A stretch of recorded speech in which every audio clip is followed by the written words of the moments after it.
Inclusive, uma curiosidade aí pra vocês, a gente fez uma reunião com o CEO do Macarrão MG e outras marcas também que ele tem. E olha um número engraçado. Ele fez uma pesquisa interna de quanto que nos atacados, né, vendiam de macarrão versus arroz. Porque dentro da família brasileira tem arroz, tem feijão, macarrão, de vez em quando, e a carne ali e tal, tudo mais. E aí ele fez a conta nos atacarejos e tal, que vendiam, e a cada 10 quilos de arroz, vendia-se ali, em média, 1 quilo de macarrão. Ou seja, cada 10 arroz, 10 quilos, 1 de macarrão. E aí, ele fez a mesma perspectiva dentro do refeitório, porque acho que são 600 colaboradores lá, e os colaboradores comem lá no refeitório, e o refeitório tem a comida à vontade. E aí ele fez a mesma pesquisa, só que com as pessoas que compravam os alimentos para fazer no refeitório. Ou seja, se tiver macarrão à vontade, se tiver arroz à vontade, qual que seria a correlação? E o de 10 para 1 ficou 8 para 1. Ou seja, as pessoas preferiram comer mais macarrão, só que tem o problema de fazer o macarrão. Olha que interessante.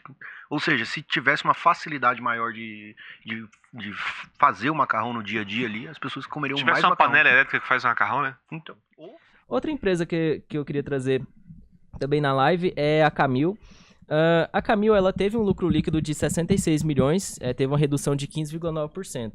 E aqui eu queria colocar uma relação da Camil, é que se ela não tivesse os resultados do setor internacional, que ela tem algumas camadas, ela saiu fazendo a expansão dela, principalmente ali no Uruguai, Colômbia também, ela não teria um resultado positivo. Então, se fosse puxada apenas para o cenário atual nosso, o mercado doméstico, ela teria um resultado negativo aqui.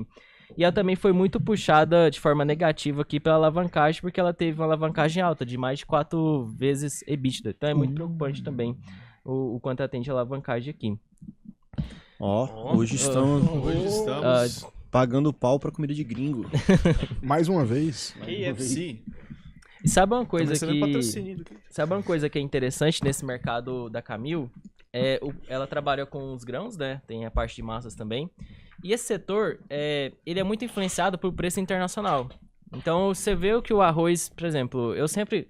Quando eu gosto de perguntar sobre inflação, essas coisas, eu gosto sempre de perguntar pros meus pais como que tá, né? Tipo assim, como tá... O que você tá achando, mano, do preço do arroz e tal, do café e tal, essas coisas. Por exemplo, o café teve uma queda. Isso aqui influenciou algumas empresas do café. Mas o arroz também, ele cedeu um pouco. Então, o arroz, ele jogou um pouco os resultados das empresas que dependem do preço internacional, igual a Camil, para baixo também. Então, mesmo que ela aumentou a volatilidade, mesmo que ela aumentou a quantidade vendida de produto, o preço não compensou. Então, que naturalmente você já vê que tem um problema microeconômico também com o macro. Quando a gente olha para as commodities, a análise ela tem que ser um pouco mais complexa, porque a commodity ela tem muito a ver com oferta, demanda e produção. E no caso do café, inclusive, tem uma questão interessante que é a bienalidade. Olha que curiosidade, talvez vocês não saibam daí também. O café, ele cresce o ramo e depois que o ramo está grande, ele gera o fruto. Só que quando ele gera o fruto, ele não consegue crescer o ramo. Então o que é feito? Um ano o café é muito bom, porque é o ano do fruto, só que para o próximo ano precisa crescer o ramo para crescer o fruto. Então, geralmente é uma bienalidade, um ano muito bom de produção e um ano muito ruim. E hoje dá para fazer um intermédio, um intercâmbio entre isso, mas o café arábica e o café também o robusta, o arábica é o mais produzido pelo Brasil aqui, a gente tem essa perspectiva de um ano bom, um ano ruim, um ano bom, um ano ruim. Então, às vezes, essa dinâmica de preço, ela tá, sim, relacionada com todos os aspectos macroeconômicos, com inflação, com a dolarização e tudo mais, mas também tem o da produção. Inclusive, uma boa parte, a gente teve aí esse ano de 2025 agora, uma safra recorde, a gente teve soja de novo, batendo recorde, e a gente tá terminando a colheita do milho, né? Goiás aqui ainda tá finalizando, Mato Grosso tá quase todo finalizado, né? E recorde no milho de novo. Ou seja, isso faz com que a balança comercial pese positivo pra gente, e a gente tá surfando ainda, não um grande boom de commodity como anos atrás a gente teve, mas um resultado positivo vindo disso. Se a gente tivesse um prejuízo nisso, como houve 21, 22, a safra, quando teve a safra 2013 também teve esse prejuízo, tudo isso desbalanceia. Então, as coisas estão assim, a gente tem uma taxa Selic ainda em 15%, a gente tem uma inflação em 5,23%, muito mais do que 3% da meta e do teto de 4,5%, né? Ou seja, já está estourado, né, o acumulado 12 meses, mas o que está segurando são as commodities. A gente tem o milho indo bem, a gente tem a soja indo bem, a gente tem o boi gordo relativamente bem, é claro que o mercado interno aqui ele absorve mais o boi gordo, né? Mas e o café, ele está dessa bienalidade, mas ele não tem um resultado ainda da safra de café esse ano. Então, Mas a perspectiva é que veio boa porque tá começando a ter uma redução aí no preço, né? A gente teve um café que a saca chegou a 2.600, agora tá em 1.800, 1.900. Sim. E um ponto legal é que é natural que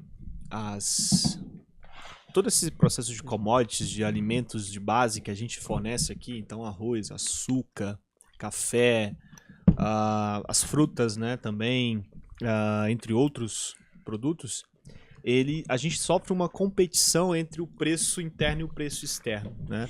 Vamos lembrar da época da pandemia, que o arroz saiu de, sei lá, R$15, 18, R$16 o pacote de 5 quilos e foi para 27, 28 em questão de alguns dias, né?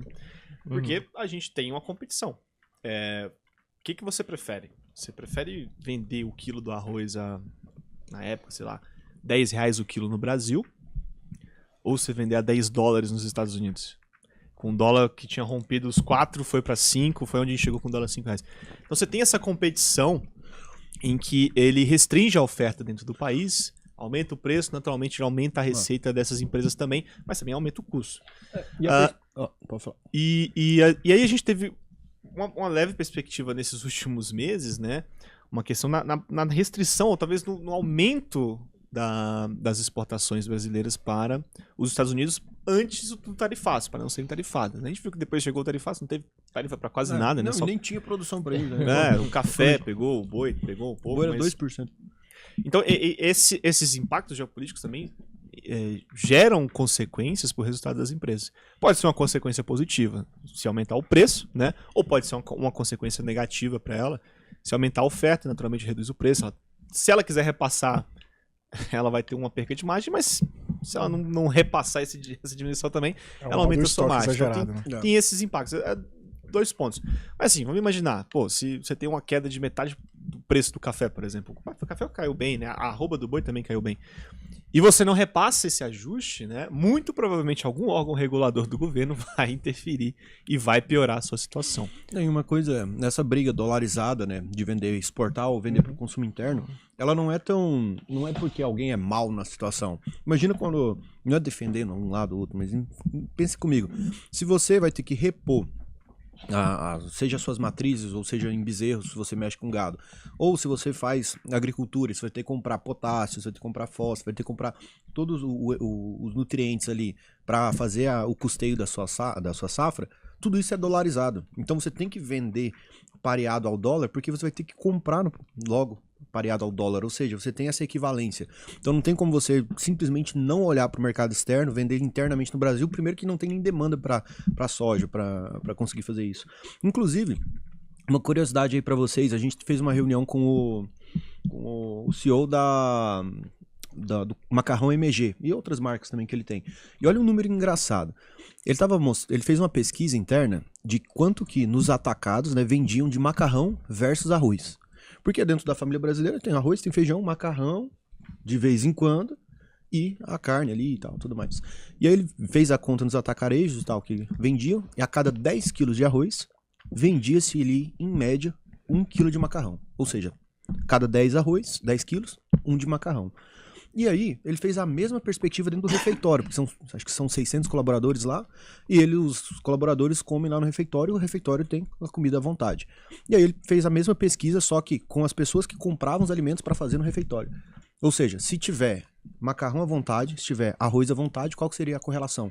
E o de 10 para 1 ficou 8 para 1.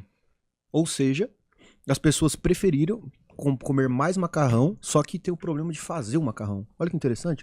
Ou seja, se tivesse uma facilidade maior de fazer o macarrão no dia a dia ali, as pessoas comeriam mais macarrão. Se tivesse uma panela elétrica que faz o macarrão, né? Então, ou, sei lá, só sei que... A gente pode inventar uma. Qual é esse estudo na Itália? Não, puxa a réplica desse estudo aí. É o inverso. É o inverso.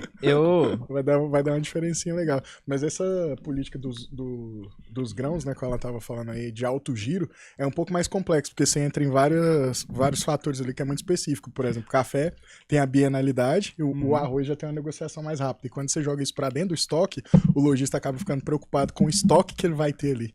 Então, o distribuidor guarda o produto com um custo de capital diferente é onde entra uma operação de hedge, né? Na maioria do que é de larga escala, o cara tem um custo de capital ali para manter o caixa. E se você já tá ganhando uma grana acima de R$4.500 por mês e quer aprender a investir, o que eu vou te recomendar? Acesse aí alvp.com.br, clica aqui no botão Faça a sua análise de perfil, preenche o questionário até o final. Se você for aprovado, né, aqui para participar da UVP, você vai assistir suas aulas comigo, que para mim vai ser um prazer te ensinar a investir no Brasil e no mundo inteiro. Só se você ganha mais de R$4.500 por mês. Se você ganha menos, não adianta. Por quê? Porque a UVP te dá acesso a uma plataforma exclusiva de investimentos, né, com investimentos que só são oferecidos para clientes que têm mais de 10 milhões de reais. A gente é hoje também a consultoria top 1 do Brasil, vinculada ao maior banco de investimentos da América Latina, que é o BTG Pactual. Então a gente tem lá geopolítica, formação de investimentos mesmo. A gente já formou mais de 50 mil pessoas. Só de placas de alunos nossos que se tornaram milionários, a gente entregou mais de 1.000. E como é que você sabe que a UVP funciona num mundo de tanta ferramenta gerada, de tanta coisa gerada a partir do nada? A certeza que você tem é que se você concluir a UVP até o final, pode fazer todas as aulas gratuitamente. Chegou ao final, você não aprendeu a investir, a gente devolve 100% do seu dinheiro. Pode pesquisar, Reclame Aqui, Juros Brasil, se fosse mentira, a gente não estaria aqui. Por quê? Porque você simplesmente poderia fazer a UVP e falar, Raul, eu não aprendi a investir e pegar o dinheiro de volta, ou se a gente não te devolver, você me processa. Ganhou de graça R$10.000. Investimento melhor que isso não tem, né? E você vai perceber, se você buscar pela UVP, que a gente nunca teve nenhum processo. Só quem processa a gente é corretora safada, porque perde dinheiro com as coisas que a gente ensina. Então eu recomendo que você vá lá e faça o seu cadastro. Se você for aprovado, não é todo mundo que é aprovado, vai ser um prazer para mim te ensinar a investir aí.